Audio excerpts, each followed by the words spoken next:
ಭೂಮಿ ಅಂತ.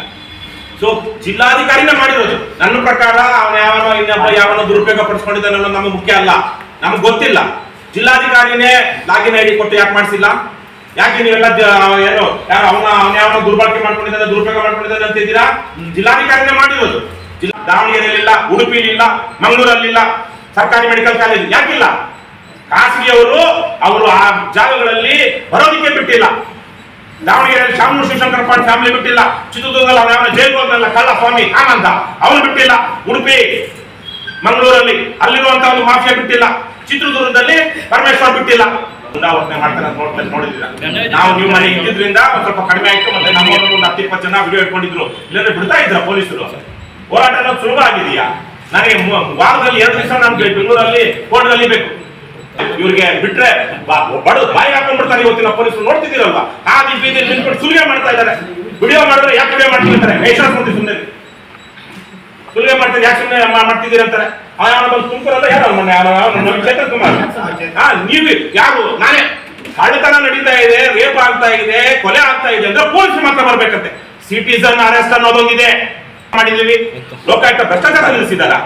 ಇವತ್ತಿರೋ BS ಪಾಟೀಲ್ ಮೇಲೆ ಆರೋಪ ಇದೆ. BS ಪಾಟೀಲ್ ಇಷ್ಟೊತ್ತಿಗೆ ರಾಜೀನಾಮೆ ಕೊಟ್ಟು ತಲುಪಬೇಕಾಗಿತ್ತು.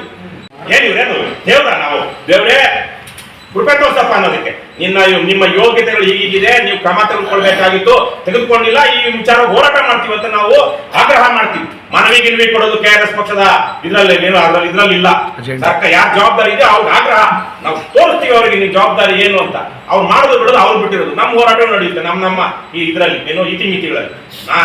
ನಾವು ಯಾವುದೇ ಸಚಿವ ನಮ್ಮ ರಾಜ್ಯದಲ್ಲಿ ಇರುವಂತಹದ್ದು ಪರಮೇಶ್ವರ್ ಈ ಭಾಗದಲ್ಲಿ ಅವರು ಮತ್ತು ಅವರ ತಂದೆಯವರು ಸುಮಾರು 40-50 ವರ್ಷದಿಂದ ಜನಪ್ರತಿನಿಧಿಯಾಗಿದ್ದಾರೆ.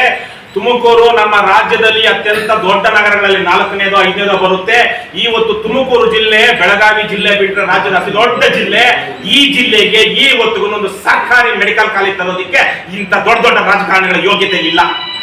ಒಂದು ಸರ್ಕಾರಿ ಮೆಡಿಕಲ್ ಕಾಲೇಜ್ ತರೋದಕ್ಕೆ ಇವತ್ತಿನ ಅಧ್ಯಕ್ಷ ಮತ್ತು ಅಸಮರ್ಥ ಗೃಹ ಸಚಿವರು, ಏನು ರಾಜ್ಯದ ಉಪಮುಖ್ಯಮಂತ್ರಿನೂ ಆಗಿದ್ರು, ಅವ್ರಿಗಾಗಿಲ್ಲ. ಹಾಗಾಗಿ ಗೃಹ ಮಂತ್ರಿ ಅಥವಾ ಪರಮೇಶ್ವರ್ ಅವರ ಕೃಪಾ ಕಟಾಕ್ಷ. ಅದಕ್ಕೆ ನಾನು ಹೇಳಿದ್ದು ಯಾವ್ದಕ್ಕೆ Krishna Byregowda why is only limited to Bengaluru city urban. ಮೊನ್ನೆ ಇಲ್ಲಿ ಒಬ್ಬ ಜಿಲ್ಲಾಧಿಕಾರಿ ಕಚೇರಿ ಹತ್ರ ಸನ್ಮಾನ ಮಾಡೋದಿಕ್ಕೆ ಹೋಗೋದಿಕ್ಕೇನೆ ನಮಗೆ ಪೊಲೀಸರು ಬಿಟ್ಟಿಲ್ಲ. ನೀನು ಗೃಹ ಮಂತ್ರಿ ಹತ್ರ ಮಾಡ್ತೀವಿ ಅಂದ್ರೆ ಮನೆಯಲ್ಲೇ ಅವ್ರ ಸರ್ವಿಸ್ ಮಾಡ್ತಾರೆ. ಅದಕ್ಕೊಂದು ನನ್ನ ಪ್ರಕಾರ ಮಾಧ್ಯಮದವರು ಈ ತರಕ್ಕೆ ಸನ್ಮಾನ ಮಾಡಿದ್ರು. ಸರ್ಪಗಾವಲಿನಲ್ಲಿ ಜನಸಾಮಾನ್ಯರು ಸರಳವಾಗಿ ಸಹಜವಾಗಿ ಒಂದು ಕಚೇರಿಗೆ ಹೋಗ್ಬೇಕಾದಂತ ಕಚೇರಿಯನ್ನ ಕಚೇರಿಗೆ ಸರ್ಪಗಾವಲು ಹಾಕಿ, ಏನು ಹಾವುಗಳಿದ್ದಂಗೆ ತಾನೆ, ನೂರಾರು ಹಾವುಗಳಿದ್ದಂಗೆ ನೂರಾರು ಪೊಲೀಸರನ್ನ ಹಾಕಿ ಒಂದು ಸರ್ಕಾರಿ ಕಚೇರಿಯಲ್ಲಿ ಆಡಳಿತ ನಡೆಸುವಂತ ಸ್ಥಿತಿ ಬಂದಿದೆ. ಸ್ವಾಮಿ, ಇಲ್ಲೇನು ಪ್ರಜಾಪ್ರಭುತ್ವ ಇದೆಯಾ ಏನಿದೆ? ಇಂಥ ಜಿಲ್ಲಾಧಿಕಾರಿಗೆ ಕಚೇರಿಗೆ ಸರ್ಪಗಾವಲು ಹಾಕಿ ಆಡಳಿತ ನಡೆಸ್ತಿದ್ದಾರೆ ಅಂದ್ರೆ ಇಲ್ಲಿ ಆಡಳಿತ ಇದೆಯೋ ಇಲ್ಲವೋ ಅನ್ನುವಂತ ಪ್ರಶ್ನೆಯನ್ನ ನೀವು ಆ ಸಚಿವರಿಗೆ ಕೇಳಬೇಕು. ನೀವು ಕೇಳಿದಾಗ ಇಲ್ಲಿ ಗುಬ್ಬಿನಲ್ಲಿ ಇನ್ನೆಲ್ಲೆಲ್ಲೋ ಅವರು ನಮ್ಮ ಹೆಮ್ಮೆ ನಮ್ಮ ಜಿಲ್ಲಾಧಿಕಾರಿ ನಮ್ಮ ಹೆಮ್ಮೆ ಅಂದ್ಕೊಂಡು ಸರ್ಕಾರಿ ನೌಕರರು ಮಾಡಿದಂತಹದನ್ನು ಸಹ ನೀವು ರಾಜ್ಯದ ಗಮನಕ್ಕೆ ಮಾಧ್ಯಮದವರು ತಂದಿದ್ದೀರಾ. ನಿಜಕ್ಕೂ ನಾನು ಆ ವಿಚಾರವಾಗಿ ನಿಮಗೆ ಧನ್ಯವಾದಗಳನ್ನ ತಿಳಿಸ್ತೀನಿ. ಯಾಕಂದ್ರೆ ಬಳಸಾಲ ಅನ್ನುವಂಥವ್ನು ನಿಮಗೆ ಗೊತ್ತಿದೆ, 2 ಕೋಟಿಗೆ ಒಂದು SI ಹುದ್ದೆಯನ್ನ ಮಾರ್ಕೊಳ್ತಾ ಇದ್ದ. ಜೈಲಲ್ಲಿದ್ದ. ಇನ್ನು ಅವ್ನು ಜೈಲಿಗೆ ಹೋಗದೆ ಇದ್ದಿದ್ರೆ ರಾಜ್ಯದ DG IGP ಆಗ್ಬಿಡ್ತಾ ಇದ್ದ. ಮೊಕದ್ದಮೆ ಹಾಕಿ ಅವರೇ ತಪ್ಪಿಗ ತಾನೇ ಜಿಲ್ಲಾಧಿಕಾರಿ, ತಾನೇ ನ್ಯಾಯವಾದಿ, ತಾನೇ ಅದೇನೋ ಜಡ್ಜ್ಮೆಂಟ್ ಅವರೇ ಕೊಡೋದು, ವಾದನ ಅವರೇ ಮಾಡೋದು, ಎಕ್ಸಿಕ್ಯೂಷನ್ ಅವರೇ. ಜಿಲ್ಲಾಧಿಕಾರಿಯ ಕಡೆಯಿಂದ ಇಂಥ ದೊಡ್ಡ ಲೋಪ ಆಗಿದೆ ಅಂದ್ರೆ, ಹೌದು ನೀವು ಹೇಳ್ತಿದ್ರಲ್ವಾ ಜಿಲ್ಲಾಧಿಕಾರಿನೇ ಬಂದು ಎಲ್ರಿಗೂ ಮೊದಲು ಹೇಳಿದ್ರ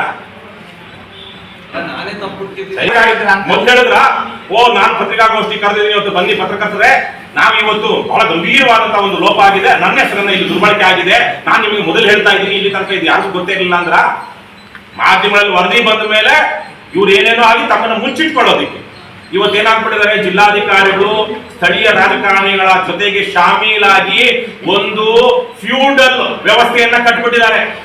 ಜಿಲ್ಲಾಧಿಕಾರಿಗಳಿಗೆ ಮೊದಲು ಇದ್ದಂತಹ ಗೌರವ ಇವತ್ತು ಅಥವಾ ಜವಾಬ್ದಾರಿಗಳು ಇವತ್ತಿಲ್ಲ.